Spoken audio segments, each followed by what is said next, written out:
Hello guys, welcome back to our channel. आप बात करेंगे वर्चुअल ग्राउंड कंसेप्ट के बारे में बात करेंगे। तो वर्चुअल ग्राउंड कंसेप्ट को लर्न करने के लिए पहले हम वर्चुअल शॉर्ट के बारे में बात करेंगे and then we will talk about the virtual ground कि वर्चुअल ग्राउंड को कैसे डिफाइन करना है। ओके, तो पहले हम बात कर लेते हैं वर्चुअल शॉर्ट।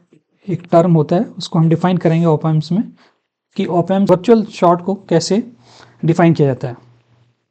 अब ऑप एम्प का हमें पता है कि operational amplifier, this is your operational amplifier, negative terminal positive terminal. तो इसको हमने बोला V1 टर्मिनल, ये हो गया हमारा V2 टर्मिनल। ये output pin number 6, okay, plus VCC और यहाँ हो गया आपका माइनस VCC। तो हमने क्या डिफाइन करना है, वर्चुअल शॉर्ट हम डिफाइन करना चाहते हैं। अब ऑप एम्प का हमें की पैरामीटर्स में पता है कि ऑप एम्प में आइडियल ऑप एम्प, स्पेशली पहले बात करें केस लें हम किसका, आइडियल ऑप एम्प का केस लेते हैं। पहले आइडियल ऑप एम्प के बारे में ले लेते हैं, आइडियल ऑप एम्प,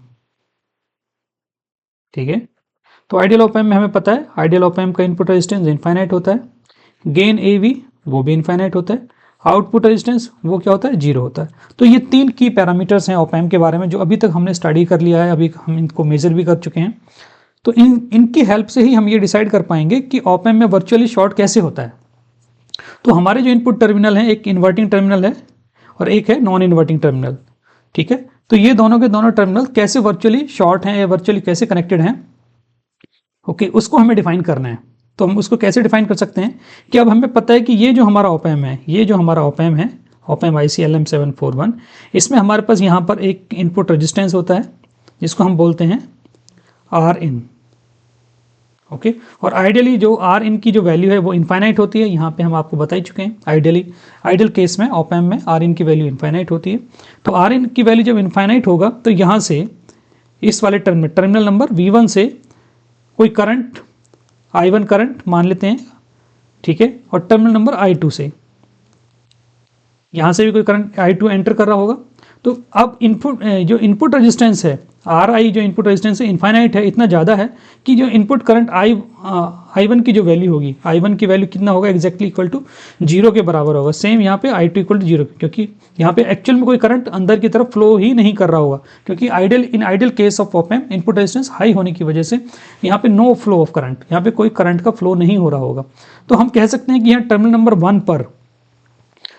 1 के अक्रॉस जो पोटेंशियल एक तरीके से जनरेट हो रहा होगा V1 और V2 पोटेंशियल पर, ठीक है।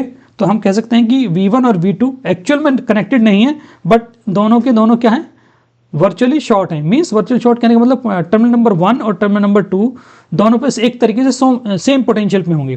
Terminal number V1 and V2 both will be at same potential due to Rin equal to infinite, because no flow of current will be there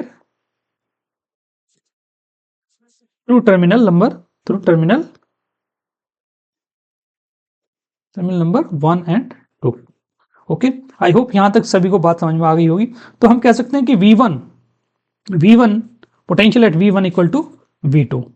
तो V1 इक्वल टू V2 होगा potential ideal case में। तो हम कहेंगे कि V1 और V2 क्या है, V1 और V2 जो टर्मिनल हैं एक दूसरे से कनेक्टेड हैं, वर्चुअली कनेक्टेड है। मींस एक्चुअली दोनों कनेक्टेड नहीं है बट वर्चुअली कनेक्टेड हैं, इस तरीके से हम कह सकते हैं। तो इससे हमें यह भी बात पता चल गया कि जो दोनों टर्मिनल्स हैं हमारे V1 और V2, दोनों के अक्रॉस जो डिफरेंस वोल्टेज है VD, तो VD जो डिफरेंस वोल्टेज हम क्या डिफाइन करते हैं, V1 माइनस V2। तो जब V1 difference voltage V1 minus V2, तो इसका मतलब क्या, जब V1 और V2 दोनों इक्वल हैं तो हमारा क्या डिफरेंस वोल्टेज VD किसके बराबर हो जाएगा, 0 के बराबर हो जाएगा। तो आइडियल केस में जो हमारा गेन हम डिफाइन करते हैं ऑप एम्प के लिए, gain A equal to V out by VD, तो यहाँ से VD का वैल्यू क्या है, 0 है। तो ये क्या बनाएगा, हमारा जो गेन हो जाएगा ये यहाँ पे इनफाइनाइट हो जाएगा, ठीक है। तो जो हमारी कंडीशन है आइडियल केस के लिए, आइडियल ऑप एम्प के केस के लिए, ये यहाँ से कंप्लीटली वेरीफाई हो जाती है इस तरीके से। तो इस वाली कंडीशन पे हम डिफाइन करते हैं ऑप एम्प को, ये वर्चुअल शॉर्ट की कंडीशन है। जब हमारे टर्मिनल V1 और V2 दोनों के दोनों एग्जैक्टली सेम पोटेंशियल पे हैं तो उसको हम वर्चुअली शॉर्ट कह सकते हैं।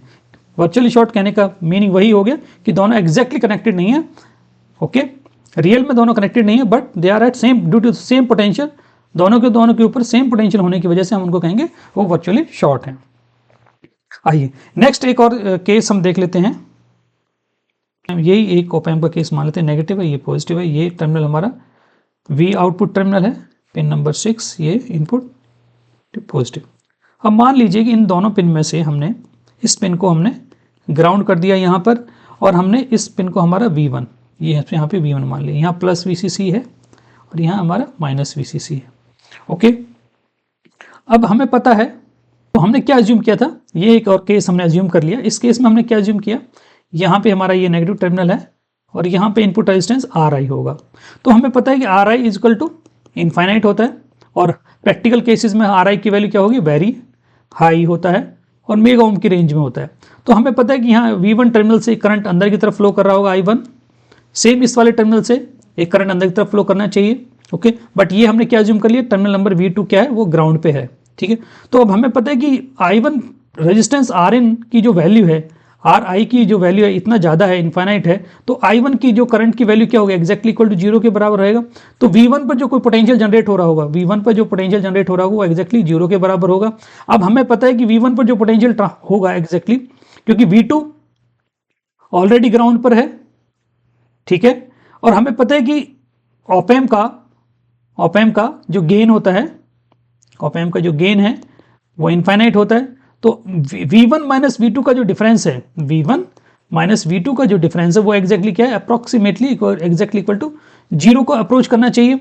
तो V1 जब V1 टर्मिनल से कोई करंट अंदर की तरफ फ्लो ही नहीं कर रहा, तो V1 भी वर्चुअली यहाँ पे क्या हो जाएगा, ग्राउंड पर हो जाएगा, क्योंकि V2 टर्मिनल भी हमारे यहाँ पे ग्राउंड पर है, ओके। तो इसको हम इस वाली कंडीशन में हम डिफाइन करते हैं कि V1 is equal to V2, that will be equal to 0, क्योंकि यहाँ पर टर्मिनल नंबर 1 से अंदर की तरफ कोई करंट फ्लो नहीं कर रहा है, ठीक है। इसे हम बोलते हैं वर्चुअल ग्राउंड का केस। अगर हम आइडियल केस ही लेके चल रहे हैं यहाँ पर, ठीक है, अगर हम आइडियल केस ही लेके चल रहे हैं, इसी को हम एक और थोड़ा डिटेल में समझने की कोशिश करेंगे वर्चुअल ग्राउंड को। कि मान लीजिए कि ये हमारा ऑप एम्प का अरेंजमेंट है, केस लेट अस अज्यूम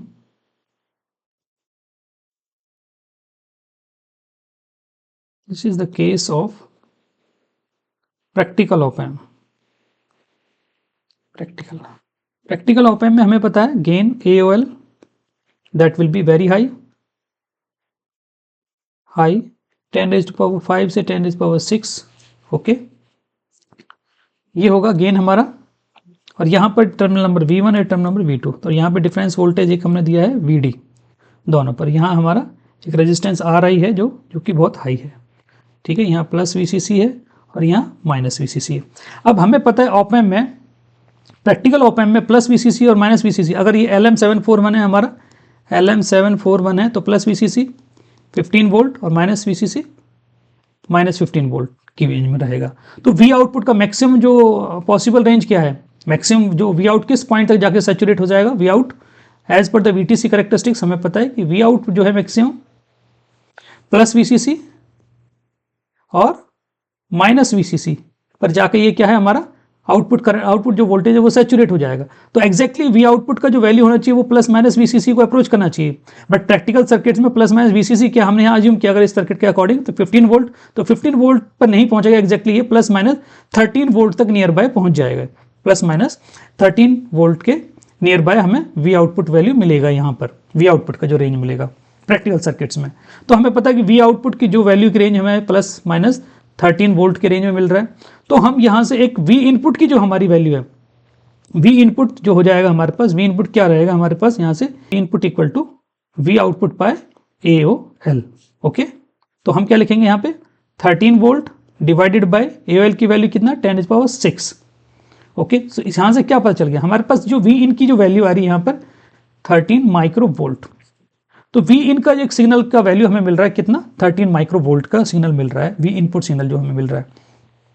तो हमें पता चल गया यहाँ पर कि इनपुट सिग्नल का जो वैल्यू कितना आ गया, 13 माइक्रो वोल्ट के नियर बाय आ गया। तो डिफरेंस इनपुट सिग्नल, मान लीजिए यहाँ दोनों टर्मिनल्स के बीच में डिफरेंस इनपुट सिग्नल, तो हमें पता है कि जो प्रैक्टिकल डिफरेंस इनपुट सिग्नल है एग्जैक्टली क्या है, दिस इज वेरी स्मॉल। ये जो वैल्यू है हमारे पास ये क्या है, वेरी स्मॉल वैल्यू, हम कह सकते हैं स्मॉल वैल्यू है। ऑप एम्प में हमने देखा था, आइडियल ऑप एम्प के केस में हमने देखा था, यहाँ पर आइडियल ऑप एम्प के केस में जो डिफरेंस सिग्नल है वीडी एग्जैक्टली इक्वल टू 0 पे के नियर बाय है हमारा, एग्जैक्टली इक्वल टू हमने क्या माना, डिफरेंस वीडी इक्वल टू 0 के बराबर। बट प्रैक्टिकल ऑप एम्प के केस में क्या होगा हमारे पास, प्रैक्टिकल ऑप एम्प का जब हमारे पास केस हो जाएगा प्रैक्टिकल ऑप एम्प में हमारे पास जो डिफरेंस इनपुट सिग्नल की जो वैल्यू आ रही है that is approximately equal to 13 microvolt. अगर हम एक एग्जैक्ट प्रैक्टिकल सिचुएशन लेके चल रहे हैं तो okay, it will be approximately in this range. तो डिफरेंस इनपुट सिग्नल की जो वैल्यू 13 माइक्रोवोल्ट है। ओके तो हाँ, अब हमें क्या करना पड़ेगा, हमें डिफरेंस इनपुट सिग्नल जो 13 माइक्रोवोल्ट आ रहा है, 13 माइक्रोवोल्ट, क्योंकि हमारा जो ऑप एम्प का जो गेन है वो AV वो हाई वैल्यू है, तो हाई वैल्यू जो गेन को स्टेबलाइज करने के लिए हमें क्या करना है कि डिफरेंस इनपुट सिग्नल जो 13 माइक्रोवोल्ट है, डिफरेंस इनपुट सिग्नल एग्जैक्टली ये 0 को अप्रोच करना चाहिए था। तो इसको 0 को अप्रोच करने के लिए हम क्या करेंगे, एक मैकेनिज्म यूज करते हैं जिसे हम बोलते हैं नेगेटिव फीडबैक। एक मैकेनिज्म हम यूज करते हैं ऑप एम्प में जिसे बोलते हैं नेगेटिव फीडबैक।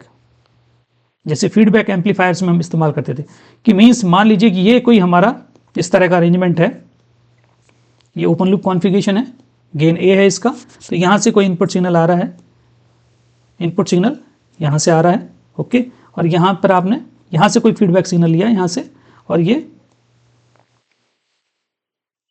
यहाँ से फीडबैक गेन बीटा फैक्टर, और यहाँ पर आपने इस वाले सर्किट को ये सिग्नल यहाँ से इनपुट की तरफ आ गया फीडबैक सिग्नल। तो मान लीजिए ये आपका सिग्नल आ रहा है VF फीडबैक सिग्नल, और यहाँ से आप इनपुट सिग्नल आ रहा है Vin ओके, और यहाँ हमारा जनरेट हो रहा है यहाँ पर मान लीजिए ये एक यहाँ पर, क्योंकि नेगेटिव फीडबैक है यहाँ पे तो माइनस नेगेटिव फीडबैक सिग्नल है, तो यहाँ से जो जनरेट होगा signal that is difference signal VD।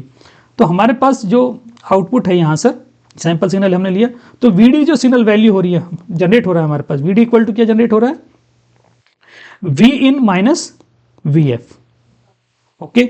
अब हमें पता है कि Vin का जो वैल्यू हमने हमारे पास क्या डिफरेंस इनपुट सिग्नल, हम चाहते हैं कि जो डिफरेंस इनपुट सिग्नल VD जो जनरेट हो वो कितना 0 एग्जैक्टली 0 का अप्रोच करे।